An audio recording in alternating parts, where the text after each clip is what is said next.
सीधे चलते हैं भारत के दिल में, यानी मध्य प्रदेश। इसका इतिहास सिर्फ कुछ सौ साल पुराना नहीं है, बल्कि इंसानी सभ्यता के बिल्कुल शुरुआती दौर से जुड़ा है।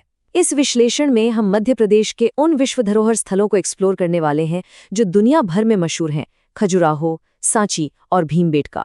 सच मानिए, ये सिर्फ पत्थर और पुराने खंडहर नहीं है, ये वो बेशकीमती कहानियां हैं जो आज भी हमारे सामने शान से खड़ी हैं। तो आज का हमारा रूट मैप क्या होने वाला है? सबसे पहले हम यूनेस्को और उसकी धरोहरों के कॉन्सेप्ट को समझेंगे। उसके बाद चलेंगे खजुराहो की उस नगरी में जो पत्थरों पर तराशी गई है।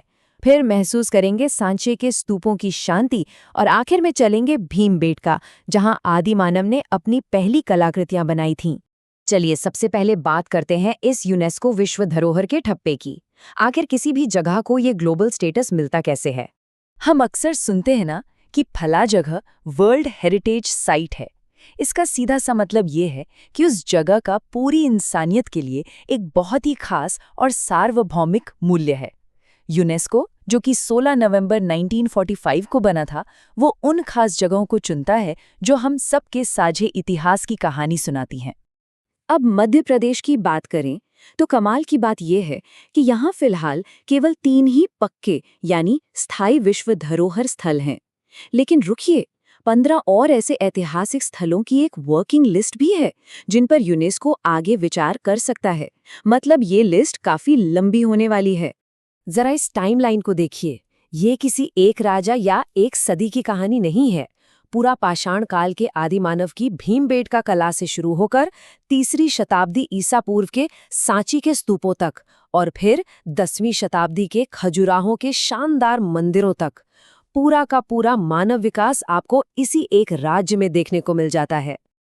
आइए अब अपने सफर के पहले बड़े पड़ाव पर चलते हैं, खजुराहो, जिसे मंदिर स्थापत्य का सबसे बड़ा तीर्थ कहा जाए तो गलत नहीं होगा।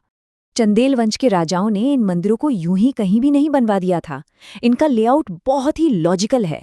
इन्हें मुख्य रूप से 3 हिस्सों में बांटा गया है: पश्चिमी समूह, जो सबसे बड़ा है, फिर पूर्वी समूह और आखिर में दक्षिणी समूह। ये समझना इसलिए जरूरी है क्योंकि इसी से हमें उस दौर के आर्किटेक्चर का दायरा समझ आता है। अगर हम पश्चिमी और पूर्वी समूह को कंपेयर करें तो एक बहुत ही दिलचस्प बात निकल कर आती है। पश्चिमी समूह में आपको कंदरिया महादेव जैसे भव्य हिंदू मंदिर दिखेंगे जो पंचायतन शैली में बने हैं। वहीं पूर्वी समूह बिल्कुल अलग है, जहां पार्श्वनाथ जैसे बेहद खूबसूरत और शांत जैन मंदिर मौजूद हैं। 950 से 1050 ईस्वी के बीच बने ये मंदिर दिखाते हैं कि चंदेल शासकों के समय में कितनी धार्मिक सहिष्णुता थी। लेकिन एक बात जो सच में दिल तोड़ती है वो है ये नंबर्स। शुरुआत में यहाँ 85 विशाल मंदिर थे और आज सिर्फ 22 या 25 मंदिर ही बचे हैं।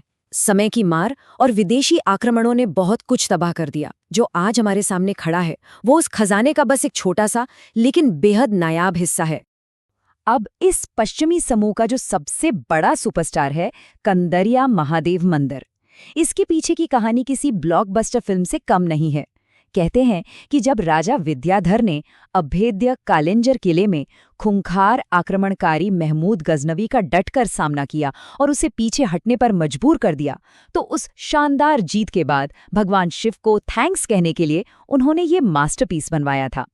और हाँ, खजुराहो सिर्फ एक ओपन एयर म्यूजियम नहीं है। आज भी यहाँ का मतंगेश्वर महादेव मंदिर पूरी तरह से सक्रिय है। यहाँ रोज पूजा होती है। इस मंदिर के साथ एक बड़ा ही रहस्यमय किस्सा जुड़ा है।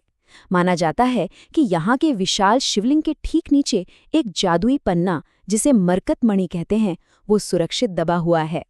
ऐसी कहानियां आज भी इस जगह को बिल्कुल जीवंत बनाए रखती हैं। खजुराहो के भव्य मंदिरों से अब हम रुख करते हैं एक बिल्कुल अलग दुनिया का।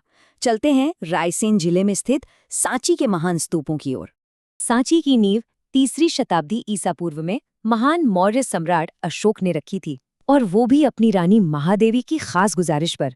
बेतवा नदी के किनारे बसी ये जगह सिर्फ अपनी शांति के लिए नहीं जानी जाती, बल्कि इसका सबसे बड़ा महत्व ये है कि यहाँ भगवान बुद्ध के 2 सबसे प्रमुख शिष्यों सारिपुत्र और महामोगलायन के अस्थि अवशेष बेहद हिफाजत के साथ रखे गए हैं। कभी सोचा है कि एक स्तूप का डिजाइन ऐसा ही क्यों होता है? चलिए इसे डिकोड करते हैं। सबसे नीचे होता है प्रदक्षिणा पथ, जहां भक्त परिक्रमा करते हैं। उसके ऊपर एक बहुत बड़ा ठोस अर्धगोलाकार डोम होता है।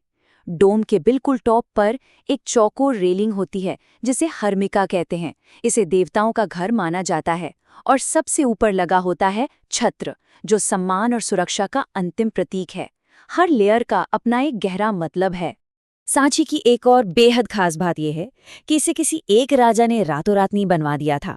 ये एक मल्टी जेनरेशनल प्रोजेक्ट था। सम्राट अशोक ने इसकी शुरुआत साधारण ईंटों से की थी।